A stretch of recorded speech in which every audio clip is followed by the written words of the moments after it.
Perhaps you've heard stories from Kosovo's past of bloody bedsheets being displayed for the neighbors to see.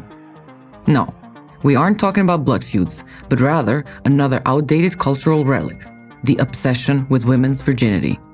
The bloody bedsheets announce to the world that a newlywed bride has bled on her wedding night, supposedly prove that she was a virgin. Though this practice has gone out of fashion these days, you still hear things like, maintaining your virginity is the greatest way to demonstrate your womanly honor. Or, a woman should deprive herself of all sexual desires until she gets married. Or, if a woman has sex with a man, she might hear, "You're all his now." Open discussion of ideas about virginity is still seen as shameful in many places. That is, unless the point is to shame girls and young women. In Kosovo, the obsession with female virginity goes way back, the concept usually standing as a symbol of a woman's purity. Though the socially conservative focus on women's virginity is not exclusive to Kosovo or to Albanians, the Kanun, a collection of Albanian customary laws dating back to at least the 15th century, has a law that specifically demands virginity of brides. If the husband or his family determines the bride has had premarital sex, she could be summarily abandoned, causing humiliation to her and her family, and likely leaving her unmarriable, nearly a type of social death in past centuries. Social practices and public opinion have become less restrictive over time. But there is still a long way to go. A study conducted in 2018 found that 60% of young Kosovars think that remaining a virgin until marriage is an important virtue, while 25% believe it is only a virtue for girls and women. Many who are focused on virginity and purity point to religion as justification. Both Christianity and Islam prohibit sex outside of the marriage.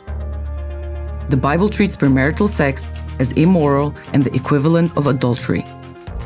In Islam too, premarital sex is considered zina, a forbidden sin for which the punishment is eternity in hell. But what even is virginity, really? In common parlance, a virgin is someone who has never engaged in penetrative sex. It is a word with a simple, neutral meaning that just describes a level of sexual experience. The problem is when society links a person's worth to their sexual experience. Women and girls are often castigated for ruining their purity, while paradoxically, men are expected to be sexually experienced. The concept's most common usage is also heteronormative, assuming heterosexual pairing between men and women, which leaves many queer people out of the picture. But vaginal penetration isn't the only form of sex. And there are other problems and misconceptions even when it comes to heterosexual sex and virginity. For example, the common belief that women always bleed after losing their virginity is false. Some research has indicated that less than half of women bleed during their first time. This is because every hymen, the thin layer of the skin that partially covers the entrance to the vagina, is different. They can be more or less elastic, or may have stretched or broken from doing normal activities such as riding a bike or sports. This is the reason why virginity testing, a highly invasive pseudo-medical test that checks if a woman's hymen is intact, is nonsense. Placing a high value on virginity can also compound the harm survivors of sexual abuse undergo, adding additional social weight to an already traumatizing experience. But it is important for survivors to know that people can reclaim their own bodies and encounter their sexuality on their own terms. Women's rights activists have drawn attention recently to places like Indonesia, which until recently required women working in the police and the military to undergo virginity tests. The same pseudo-scientific process was a requirement for the brides of military officers. While much of Western Europe has comprehensive sex education in schools and a more progressive view towards female sexuality, even Germany until 1998 had a law that made women eligible for compensation if their husband left them and the woman was no longer a virgin.